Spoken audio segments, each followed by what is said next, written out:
እንደዚህ ይላል፣ ምን አደረገልህ እግዚአብሔር ይላል። ምን ያላደረገልኝ ነገር አለ?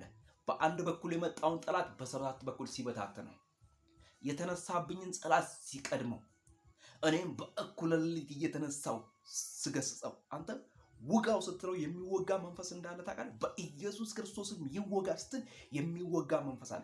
ስራ ይፍረስ በኢየሱስ ስም ስትል የሚፈርስ መንፈስ አለ። ይኸውልህ ከዛፍ ላይ ቅጠል እንደሚራገፍ በኢየሱስ ክርስቶስም የሚራገፍ መንፈስ አለ። ምክንያቱም የምታወራው የምትናገረው በሰማይ አምላክ በልዑል እግዚአብሔር ቃል ነው። ምክንያቱም የእግዚአብሔር ቃል ሰይጣንን ብቻ አይደለም ከዚያ የበለጠ ነገር ማባረር ይችላል። የእግዚአብሔር ቃል ሰይጣንን ብቻ አይደለም ከዚያ የበለጠ ነገር መስራት ይችላል። ይሄማ ትናንሽ ይሄ እንዴት ነው ብቅ ወይም ደግሞ ይሄ ንፋስ የሚወስደው ትናንሽ ትቢያ እንደዚያ ነው የዚህ ዓለም ነገር።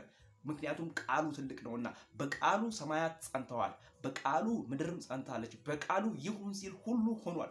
በቃሉ ያልሆነ ነገር የለም። በቃሉ እኔና አንተ መተናል። እግዚአብሔር አምላክ ፈጥሮናል። ከአፈር ከጭቃ ወስዶ ሲያበጀን ከምድር አፈር ላይ ወስዶ ሲያበጀን እግዚአብሔር አምላክ ያለ ማንም አማካሪ ነው። ማንም ከእርሱ ጋር አልነበረም። ይሄ ሉዓላዊ አምላክ፣ ይሄ ኃያል የሆነ አምላክ፣ ይሄ ታላቅ የሆነ እግዚአብሔር ትልቅ ነው።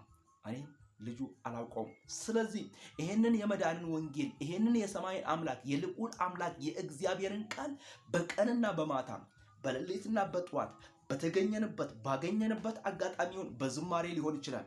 በማንኛውም ነገር መስበክ አለብን። ተጽዕኖ ፈጣሪ ትውልድ እግዚአብሔርን እየጠራን የመስበክ አለብን። ጌታ ለዘላለም ይባረክ። ስሙ ለዘላለም ይባረክ። ጌታ ለዘላለም ይባረክ። እግዚአብሔር ለዘላለም መልካም